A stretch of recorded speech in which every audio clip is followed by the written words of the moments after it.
Ladies and gentlemen, it now gives me great pleasure to introduce our next speaker, Allison Schrager. So, Allison is an economist, a journalist, a professor, the co-founder of Life Cycle Finance Partners, a risk advisory firm. And Allison's career has basically spanned the gamut of finance, policy, and media, and she has advised some of the most influential international organizations around the world, including the OECD and the IMF. Allison is a regular contributor to the Economist, Reuters, Bloomberg, and Businessweek, and her writing has appeared in Wired magazine, Playboy, I missed that article, National Review, and Foreign Affairs. And her book, most recent book, An Economist Walks into a Brothel, which you see on your tables, takes everything she learned in the risk management space and applies it to the far corners of financial market. Allison is an undergraduate degree from University of Edinburgh and a PhD in economics from Columbia University, and she teaches at New York University. Ladies and gentlemen, please welcome to the stage the remarkable Allison Schrager.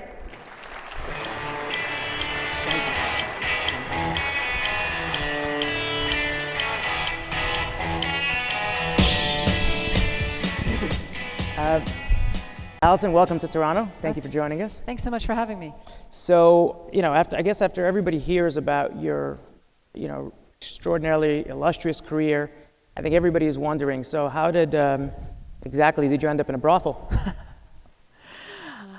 Okay, you don't have to talk about why that fell off your CV. Maybe just, can you share with us what's the premise of the book, how did it all get started, what's the overarching message, and how you're thinking about risk? So I'm actually a retirement economist. That's my background, which might not seem to have a direct line to brothels, but it kind of does. Because I initially was trained as a macroeconomist in the economics of retirement, but then soon after I graduated, I started working with financial economists like Bob Merton and Jean Fama. And I realized that finance was a much better way to understand the economy, because it's a risk perspective. Finance is the study of risk. And risk is so fundamental to our decisions, and always a component of price. And doing a lot of work in retirement, you also see how we've put this huge risk problem on individuals everywhere, like how to manage their own retirement finances, which is a problem professionals were not really good at either. And we've given people no tools on how to do this, or even how to think about risk, because there's a science to risk, what is financial economics. And I felt strongly that people needed to learn these tools. I kind of just reject this premise that we're all these flawed human beings who can't make good risk decisions. There's a lot of evidence that if you give people a little training and they make the decision regularly, they can actually make good decisions. But we give people no training, we stick with them with an incredibly complex, sophisticated financial problem with no training, and then they don't do well, and then we blame them. So I really felt like what we needed out there was a book that sort of introduced sort of the principles of risk science and how to make good decisions under risk using the science I learned from financial economics. And I also, as I said, had a background as a journalist. So when I think about how can you make these concepts stick, how can you make people connect with them, it's always through storytelling. Mm-hmm. People love stories, especially about unforgettable people. And the way I see it, when I was working both as a quant and a journalist, people would always say, how can you do both? And I'm like, well, they're always, to me, been the same thing. Because building a financial model is always like a parable, right? You abstract away from how the world works and just focus on these few relationships, and that helps you understand how they relate to each other and how markets move. And that's really all parables are, is sort of these simplified stories to help you learn these bigger lessons.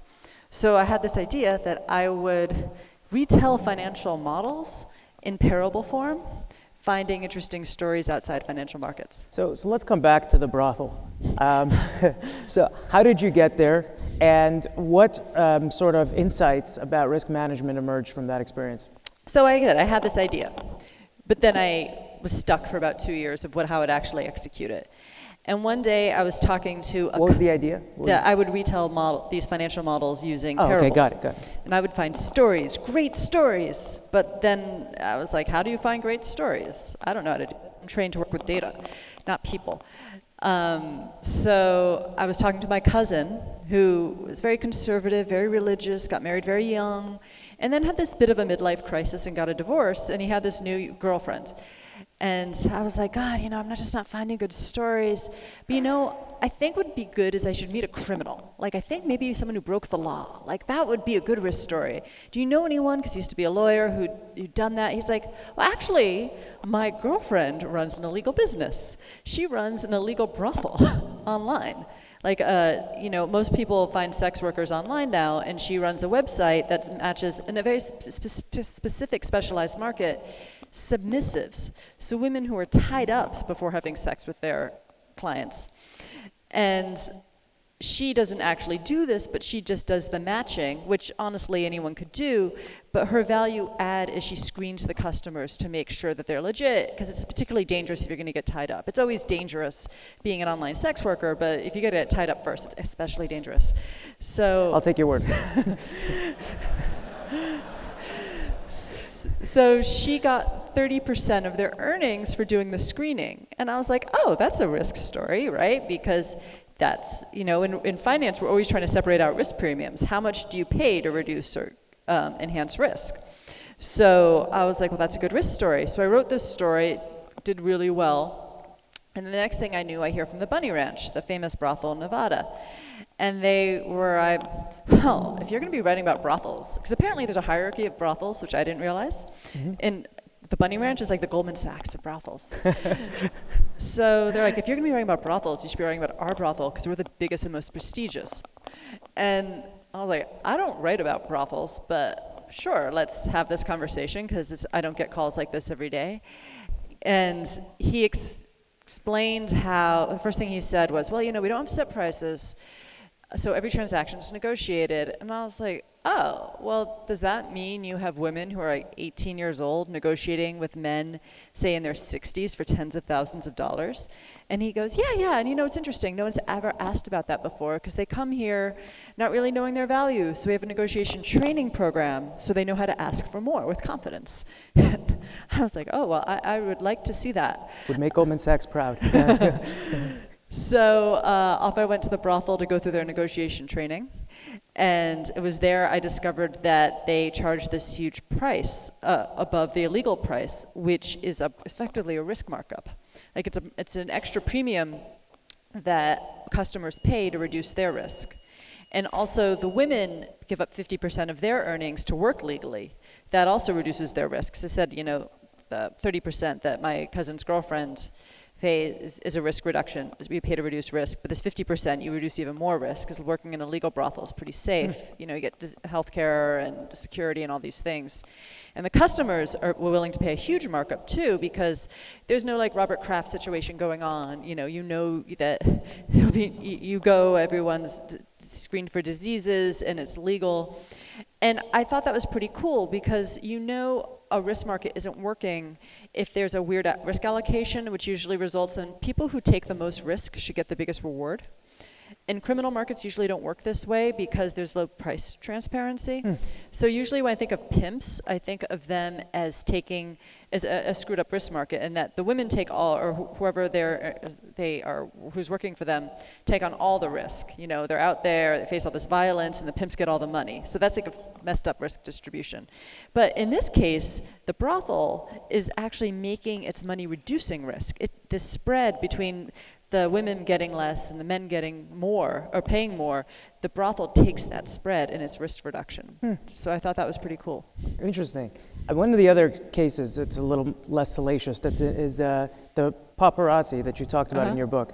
Could you talk a little bit, elaborate on that and how that taught you about hedging systematic risk, which I think all of us is top of mind today? Yeah, so the paparazzi, it turns out, have a very complex risk lives. And to some degree, it's what we're all facing, but a lot more pronounced. And that they face the same idiosyncratic risk we all do, only more, and that, depending on your day and your luck, you might get a really good shot, you might not. And idiosyncratic risk is very easy to manage. You just diversify away. Just like we do in finance, if you own a mutual fund, you don't worry about individual stock going up or down. And they do the same thing by forming these very complex alliances to pool their risk, although their alliances are unstable. I mean, that's another story. They're always cheating on each other, which is one of the reasons they always seem so angry. But alliances with other paparazzi? yeah, to share tips or royalties, and that reduces their idiosyncratic risk. But they face a much graver risk now, which is systematic risk, which to some degree we all face. If you think about the labor market changing so much that certain jobs no longer are viable, or whole industries are facing these big shocks, and the same thing's happening to them. Because with the financial crisis and people spending less money on online, on glossies, and then as well just the movement to online where people can just consume this, the industry really changed. And it went from agents, there's intermediaries called agents who buy the photos from the paparazzi and then sell them to the publishers, is they moved to a subscription model where instead of paying per photo that they buy to subscription, which means there's a lot of cycles to celebrity photography. So the peak, which they call the gold rush era, which is not my term, that's actually their term, is the Britney Spears umbrella shaved head. Remember that? That was the heyday. That was what they call the gold rush era. I said their term. And then back in those days, they would get what they call a just like us photo, which is a celebrity of getting coffee or something mundane, would be $15,000. Now that same photo is $5. So this is systematic risk. In the same way, the whole stock market rising and falling being a risk. You have the whole industry now paying less. And it turns out you manage systematic risk in markets by looking for what we call those low beta stocks, right? The stocks that move in an opposite direction than the rest of the market. And those stocks tend to be very expensive. So it turns out that the paparazzi also, when they think about what sort of photos they're going to go after, are making a very similar decision. Like, just like us photo is a very high beta picture, right? Depending on where the market is, it's going to pay off a lot or very little. Like the market's gone way down on them, but there's still big demand for them, so they're relatively cheap. But the low beta photos are like pictures of a new celebrity baby. But that could take weeks, of your time. It's super high risk, but it does provide a good hedge against the systematic risk because celebrity baby photos pay off in all markets. So I think when we think about how we want to manage, I said not only finances, but also our own careers, is that you're always looking for those low beta opportunities, which could be jobs that are less susceptible to markets or investments as well. So, talking about hedging, you actually, I think in your book, referenced David Bowie. It seems you're a fan of David Bowie. What has he taught you about hedging, and how do you distinguish between hedging and insurance, just for context? Okay, so I think a lot of people miss this distinction because I hear it used improperly a lot. So there's two ways you manage risk. So the basic principles of risk management are, first you diversify, and that gets rid of all idiosyncratic, or we call unnecessary risk. And so you have what we call an efficient portfolio. And then from there, you want to manage risk further for things like systematic risk or any sort of uncertainty that comes along. And so hedging, it means giving up your upside in exchange for reducing your downside risk. So what you're doing, if risk is a distribution of all the things that could happen, is you're shrinking the distribution. Giving up upside in exchange for downside. And that could be, if you're an investor, going out of stocks and into like a risk-free bond. So you don't get as big a return, but you also don't have as much loss. Insurance is pretty cool because it's different. Instead, you just pay someone to take away your downside risk, and you keep all the upside. So you get all that same upside. It would be like buying a put option on a stock. You just pay this fee. You know you're not going to lose more than a certain amount of money, but all the gains are yours less that fee. So it turns out David Bowie was, in addition to being a very talented artist, a really visionary businessman. And he did it really right from a life cycle perspective, in that when he was like 17 or 18 and he was first discovered, he was offered his first record contract. And normally, you're young and you're excited and a record company wants to work with you at all. And so what they do is they offer you an advance, and they pretty much own all your royalties. And odds are you're not going to make it anyway, so that advance is probably worth more than your royalties, because who makes it? But David Bowie really believed in himself, and he had really good management. So they're like, we'll take a lower advance in exchange for keeping the royalties, which was effectively, so as I said, hedging is giving up upside in exchange for downside. A negative hedge is just the opposite, it's leverage. And that's effectively what he did. He gave up money in exchange for bearing all the risk himself. So fast forward, I think he was in his late 40s, maybe early 50s. It was the mid 90s, and Napster was the new thing. And he said he was an amazing visionary. He said not only did he know to hold on to those royalties early, But he saw Napster as just, and he was right, really changing the economics of music. It wasn't just this flash in the pan, that this was really going to mean royalties weren't worth much anymore.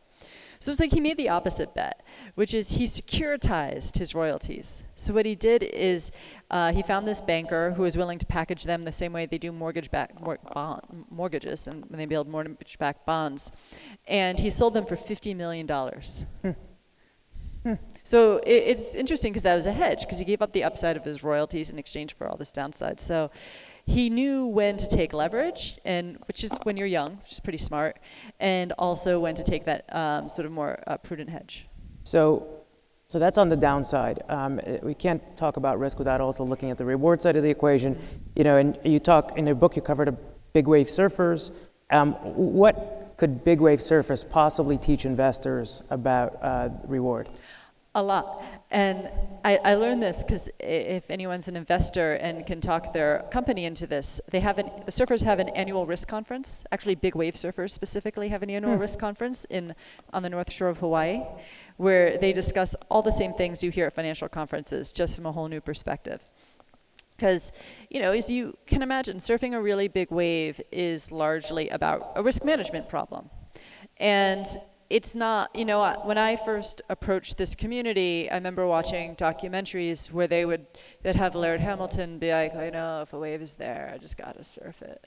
And I was like, I don't know if this is gonna work for me, because I'm writing about people who manage risk, not who just go on and take stupid risks. But when I went to the conference, I realized no one thinks like that. I mean, maybe he does, but he is definitely outside the norm. And that actually what they do is what we do, which is they think about using technology and how to manage risk, specifically how to get upside while reducing downside risk being drowning. And so they have all this technology. I met this amazing man named Brian Keulana, who likes to see himself as a risk scholar, and he is brilliant, self-taught. And what he did is he brought jet skis to big wave surfing. Like, it was his idea that there should be jet skis in the water when people surf, because if you wipe out, a jet ski can be there to rescue you in big surf and take you to shore. And this, one, creates moral hazard, and that you're going to be more inclined to surf bigger waves because a jet ski will rescue you. But most important, much like financial derivatives, which are usually technically insurance, you can use them as leverage, because you can use a jet ski to push you on a bigger wave that you couldn't physically paddle on. So that's enabled surfers to go from surfing 40-foot waves to 80-foot waves. So obviously that's the upside. But it's also created a lot of discussion in the industry of, are people surfing waves they shouldn't? Does this pose harm to everyone else? Where does responsibility lie when it comes to taking outside risks that pose harm to others? And so if you can convince your employer to send you to the North Shore of Hawaii, you can watch big wave surfers have this discussion. And I honestly learned as much as I do in a lot of financial conferences. And so I think one of the things that you studied a fair bit is the sort of the unpredictable risk, the unknowns. And I guess in a world with President Trump, who's introducing ever more unknowns into the equation, how do we manage the unanticipated? Are there models that exist for us to learn from managing unanticipated risk?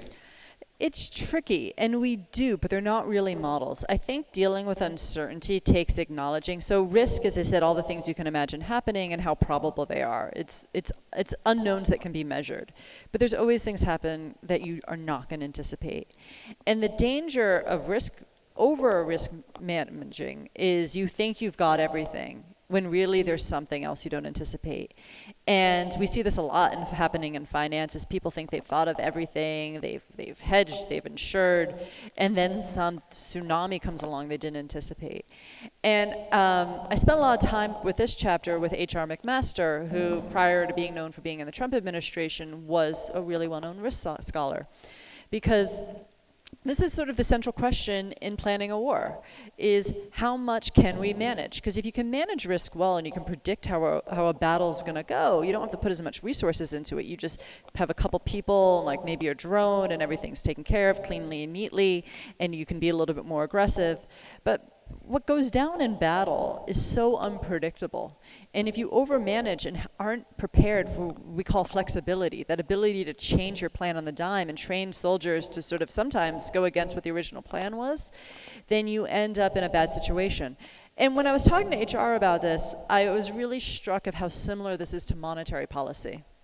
Because what was the revolution in military affairs, which followed the first Iraq war, was this idea that the U.S. Army, or the whole U.S. military, had so much technology and was just so powerful. They even had a market analogy that we've priced the risk out of war, because we're just so much bigger. And one of the reasons they, I think, felt confident going into all these conflicts in the early aughts was they thought that all wars were now winnable because they had so much technology, like GPS technology, satellite technology, that all wars would be predictable. And it turned out that was wrong. And this also happened around the same time in monetary policy, what we call the Great Moderation.